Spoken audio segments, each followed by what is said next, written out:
Number first one is the non electrolyte, non electrolyte. ठीक है, किसने किया? तो ये फैराडे नाम के साइंटिस्ट ने किया। किसने किया भाई? Faraday.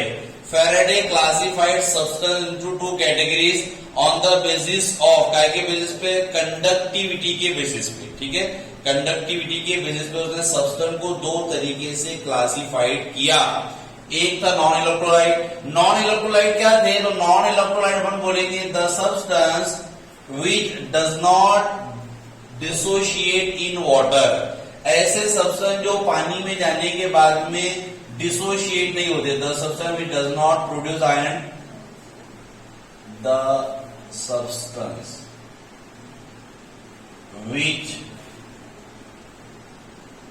Does not dissociate in water. ठीक है, एंड ब्रैकेट में लिखता हूं डज नॉट डिसोशिएट वाटर, यानी डिसोशिएट नहीं हो रहे तो दे does not produce iron, not produce ions. ठीक है, इनको कहा जाएगा नॉन इलेक्ट्रोलाइट। समझेगा नॉन इलेक्ट्रोलाइट क्या है? तो नॉन इलेक्ट्रोलाइट ऐसे सब्सटेंसेस होते हैं जो पानी में जाने के बाद में डिसोशिएट नहीं होते हैं, टूटते नहीं है। टूटेंगे नहीं तो उनके आयंस भी प्रोड्यूस नहीं होंगे। बेटा आयन समझते हैं सभी को भाई? अरे आयन समझते करे, बोल तो बेटा आयन यानी क्या? ये ओम। हाँ, कितने टाइप के आयंस होते हैं? दो टाइप के। कौन कौन से? Cation and anion. बराबर है, सही है। तो आयंस यानी बेटे वही दो टाइप के आयंस होते हैं आपके। एक होता है केटायंस और एक होता है एनायंस। ठीक है, क्लियर हुई बात? सबकी समझ में आया? तो ऐसे सब्सटेंस जो पानी में जाने के बाद में डिसोशिएट ना हो, टूटे नहीं, टाइम में ना टूटे, आयंस में ना टूटे। टूटना है ना, आयंस में टूटेंगे, तो पॉजिटिव एंड नेगेटिव आयंस में। तो ये आयंस में नहीं टूटते हैं, ऐसे सब्सटेंस को कहा जाता है नॉन इलेक्ट्रोलाइट। ठीक है, टूटते नहीं है लेकिन डिसॉल्व जरूर होते हैं। जैसे शक्कर की बात की अपन ने कि मेरे पास में एक बीकर है, एक बीकर में बेटा ये पानी है, पानी में मैंने यहां से ला करके डाल दिया आपकी शुगर, शक्कर जिसको बोलते हैं। ये यहां पर जाने के बाद में डिसॉल्व हो जाएंगी लेकिन डिसोशिएट नहीं होंगी, यानी ये आयंस प्रोड्यूस नहीं करेंगी, ये आयंस प्रोड्यूस नहीं करेंगी। क्लियर हुई बात? सबके समझ में आया बेटा? तो इसने इसको ये कैटेगराइज किया फैराडे ने, इसको कहा उसने कि ऐसे सब्सटेंस को कहा जाता है भाई नॉन इलेक्ट्रोलाइट। उसमें शुगर आता है, उसमें एग्जाम्पल अगर अपन बात करें और क्या होगा तो ग्लूकोज इसमें हो जाता है। ठीक है, उसके बाद में और example urea, it all are the example of non electrolyte. ये नॉन इलेक्ट्रोलाइट के एग्जाम्पल है। समझ में आई पहली चीज? दूसरी चीज जो होती है हमारी वो होती है इलेक्ट्रोलाइट। फिर अपन ने कहा उसने दूसरा भी एक्सपेरिमेंट वैसे किया, उसने देखा यहाँ पर इलेक्ट्रोलाइट। अब इलेक्ट्रोलाइट क्या होंगे फिर बोलो? The substance which is dissociate in water and produce the ions. ऐसे सब्सटेंस जो पानी में जाने के बाद में डिसोशिएट हो जाए, टूट जाए और आयंस को प्रोड्यूस कर दे, ऐसे सब्सटेंस को कहा जाता है electrolyte. The substance which is dissociate in water produce the ions called as the electrolyte. उनको इलेक्ट्रोलाइट्स कहा जाता है। जैसे एग्जाम्पल की अगर मैं बात करूं बेटे तो एग्जाम्पल देख लो अपना मोस्ट कॉमन NaCl। जब आप NaCl को पानी में डालते हैं तो डालने के बाद में ये टूट कर Na+Cl- दे देता है, आयंस बन गए। इसका मतलब ये आयंस प्रोड्यूस कर दिया। HCl की आप बात कर लो, H पॉजिटिव दे देगा, Cl नेगेटिव दे देगा। उसके अलावा एक और एग्जाम्पल तीसरा कि NaOH की आप बात करो, NaOH, Na+OH-। तीनों एग्जाम्पल लिया मैंने। ये एसिड का एग्जाम्पल है, ये बेस का एग्जाम्पल है, ये सॉल्ट का एग्जाम्पल है। एसिड, बेस, सॉल्ट ये तीनों भी क्या होते हैं भाई इलेक्ट्रोलाइट में आ जाएंगे। एसिड भी आएगा, बेस भी आएगा और सॉल्ट भी आएगा। क्लियर है? सभी को समझ में आया यहाँ तक का? तो इलेक्ट्रोलाइट क्या है? तो इलेक्ट्रोलाइट ऐसे सब्सटेंस जो पानी में जाने के बाद में डिसॉल्व हो जाते हैं और आयंस प्रोड्यूस करते हैं बेटे, ऐसे सब्सटेंस को कहा जाता है इलेक्ट्रोलाइट। क्लियर है? दोनों डिफरेंट। चलिए उसके बाद में देखिए अब electrolytes are further classified into two types.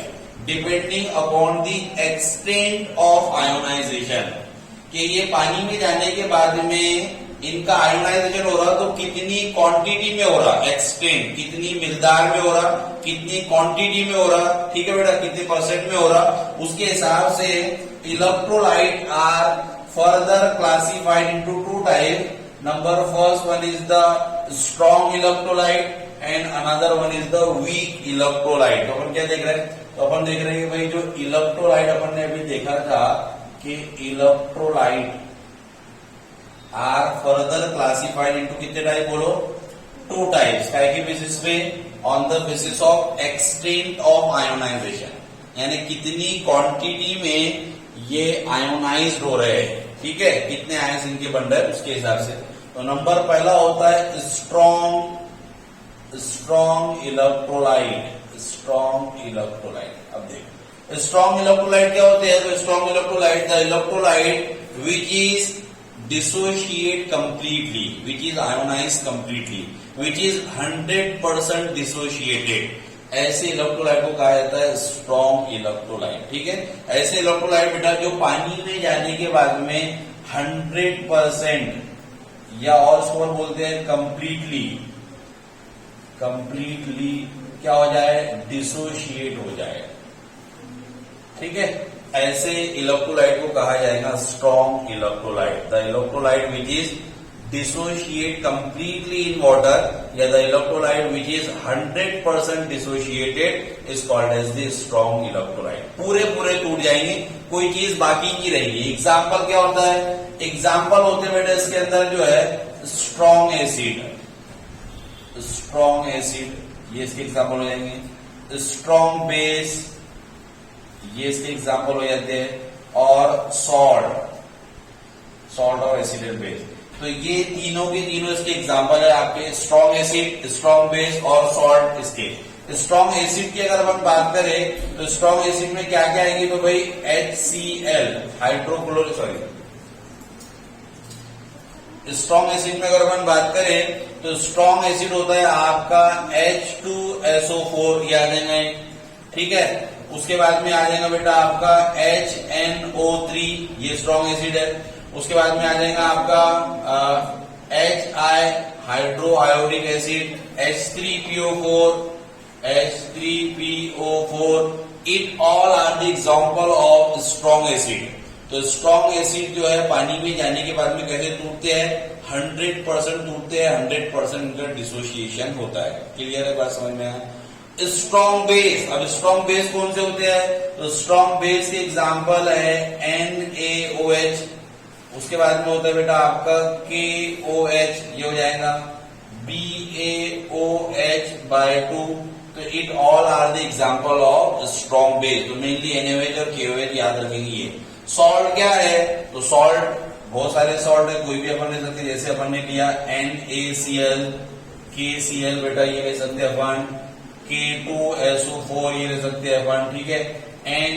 NaNO3 ये ले सकते हैं अपन. तो सॉल्ट तो बहुत सारे हैं, कोई भी सॉल्ट उठा के ले लो, ये सबके सब आ जाएंगे आपके. तो स्ट्रॉन्ग इलेक्ट्रोलाइट क्या होंगे, all the strong acid, strong base and salt.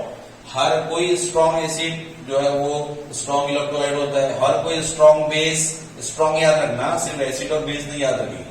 Strong रहा तो स्ट्रॉन्ग इलेक्ट्रोलाइट, स्ट्रॉन्ग रहा तो स्ट्रॉन्ग इलेक्ट्रोलाइट. और सॉल्ट में कोई भी चल जाएगा, कैसा भी सॉल्ट, ये हमेशा क्या होता है, ये स्ट्रॉन्ग इलेक्ट्रोलाइट होता है, ये हमेशा 100% ही टूटता है. क्लियर है, यहां तक समझ में आया.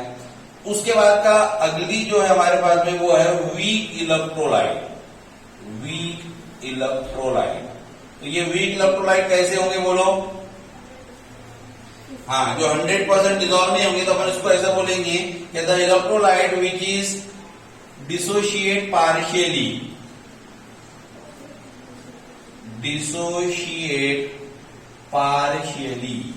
तो ये पार्शियली डिसोशिएट होते हैं, यानी भाई 100 से कम पूरी तरीके से नहीं होंगे.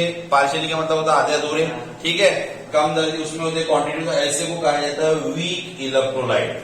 इसको कहते हैं weak electrolyte. The electrolyte which is dissociate partially, जो पार्शियली टूटते हैं, 100% नहीं टूटते हैं, ऐसे इलेक्ट्रोलाइट को कहा जाता है वीक इलेक्ट्रोलाइट. क्लियर है, सभी के समझ में आया. अब एग्जाम्पल देखो, वीक इलेक्ट्रोलाइट का एग्जाम्पल क्या है। हमको जो डील करना है बेटे वो वीक इलेक्ट्रोलाइट के साथ ही करना है। क्यों करना है तो अभी समझ में आएगा तुम्हारे।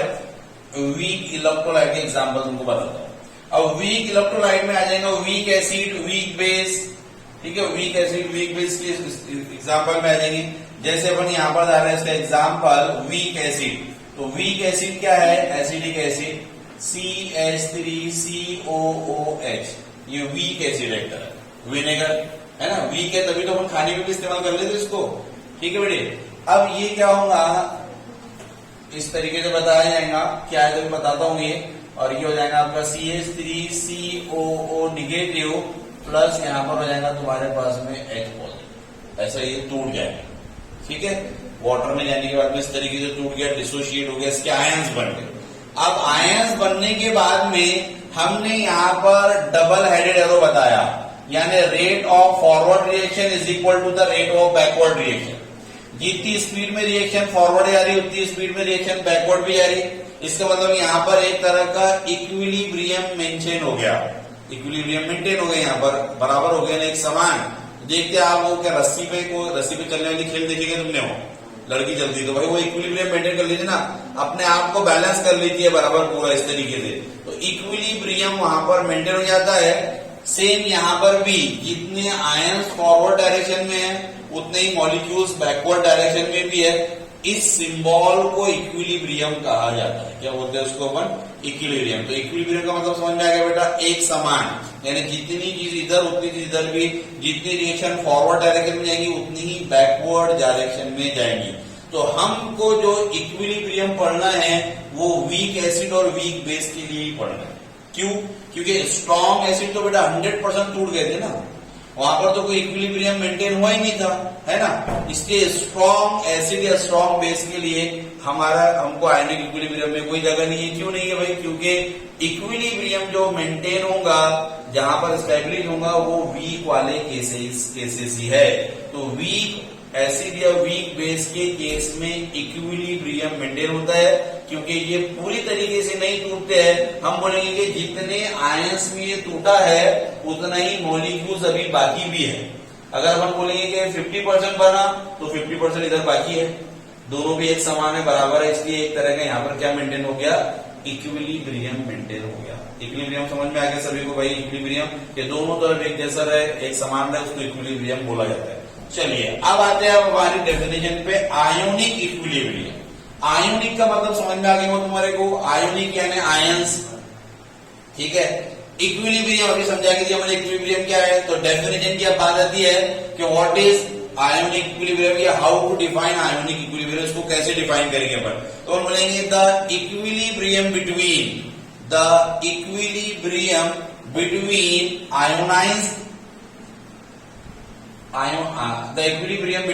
आयंस एंड unionized molecule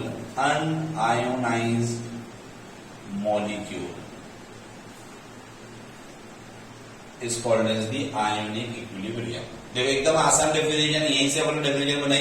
क्या है आयोनिक इक्विलिब्रियम की डेफिनेशन, तो the equilibrium between ions and unionized molecule is called as the ionic equilibrium. दोनों के बीच का इक्विलिब्रियम, किसके बीच का इक्विलिब्रियम, आयंस के बीच का, और अनआयोनाइज, ये इसके आयंस है क्या, नहीं, बगैर आयंस वाला है, इसलिए बोला है अनआयोनाइज मॉलिक्यूल है, इसलिए निकला यहाँ पर मॉलिक्यूल बनने। तो ये हो गई तुम्हारी डेफिनेशन किसकी, ionic equilibrium. I repeat, the equilibrium between ions and unionized molecule is called as the ionic equilibrium। The equilibrium between ions and unionized molecule is called as the ionic equilibrium। इसको ionic equilibrium कहा जाता है। Clear है यहाँ तक का। तो definition बताने से पहले अपन ने थोड़ा इलेक्ट्रोलाइट, नॉन इलेक्ट्रोलाइट वगैरह भी चीजें बता दी कि भाई क्या होते हैं इलेक्ट्रोलाइट। याद ही रखना है इलेक्ट्रोलाइट का इस्तेमाल किया जाएगा, वीक वाले इसमें ज्यादा इस्तेमाल होंगे। चलिए अब उसके बेसिस पर ये जो एसिड है या बेस आया, अपन देखिए तो एसिड बेस का बेटा हमारे डे टू डे लाइफ में भी बहुत ज्यादा इस्तेमाल होते हैं। अभी अपन ने बताया कि विनेगर एसिड है बेटा, जिसका इस्तेमाल अपन करते हैं हमारे डे टू डे लाइफ में, ठीक है। उसके बाद में जो भी अपन खट्टी चीजें वगैरह खाते हैं, साइट्रिक एसिड वगैरह उसमें हो जाता है बेटा लेमन वगैरह में, इसमें उसमें, ठीक है। और उसके अलावा देखिए अपन बेस, तो जो वॉशिंग सोडा वगैरह होता है अपने पास में, कार्बोनेट, बाइकार्बोनेट। उसके अलावा फिर अपन जो पीते हैं अपने Eno on, acidity on with in 2-3 कितने सेकंड में बोलता था, 6 सेकंड में काम करना शुरू कर दे। तो उसमें क्या होता है, तो उसमें बेसिस होते हैं और हमारे स्टमक में एसिडिटी HCl सीक्रेट होता है ना। जब भी कोई खाना अपन खाते हैं तो खाना खाने पर उसको ब्रेक डाउन करने के लिए, तोड़ने के लिए बेटा हमारे स्टमक से HCl सीक्रेट होता है, हाइड्रोक्लोरिक एसिड। अगर आपने बहुत ज्यादा ऑयली खाना खा लिया तो आपके स्टमक से भी HCl ज्यादा परिमाण में सीक्रेट होगा। इसलिए ज्यादा ऑयली खाने से एसिडिटी हो जाती है। ज्यादा अगर आप ऑयली खाना खाओ ना तो आपको उससे एसिडिटी हो जाती है। फिर आप क्या करते हैं, एसिडिटी को दूर करने के लिए आप इनो वगैरह पीते हैं या आप सोडा पीते हैं या पेप्सी कोला वगैरह पीते हैं। इसमें क्या होता है, तो इसमें बेस होते हैं। क्या होते हैं, बेस, मैग्नीशियम हाइड्रोक्साइड होता है इसके अंदर बेटा, बेस वगैरह। जैसे आप इसको पीते हैं तो एसिड बेस की रिएक्शन, और हमेशा एसिड बेस रिएक्शन क्या होती है, न्यूट्रलाइजेशन, न्यूट्रल हो जाता है। इसलिए वो पीने के बाद में आपको फट से इफेक्ट देखने को मिलता है। ठीक है, तो ये एसिड और बेस का अपने लाइफ में क्या क्या इस्तेमाल है वो अपने थोड़ा सा बता दिया। ठीक है, अब देखिए, तो अब अपने को नेक्स्ट टॉपिक जो देखना है वो देखना है थ्योरीज ऑफ एसिड और बेस। एसिड और बेस की थ्योरीज क्या क्या है, तो वीडियो को एक बार में कट करें।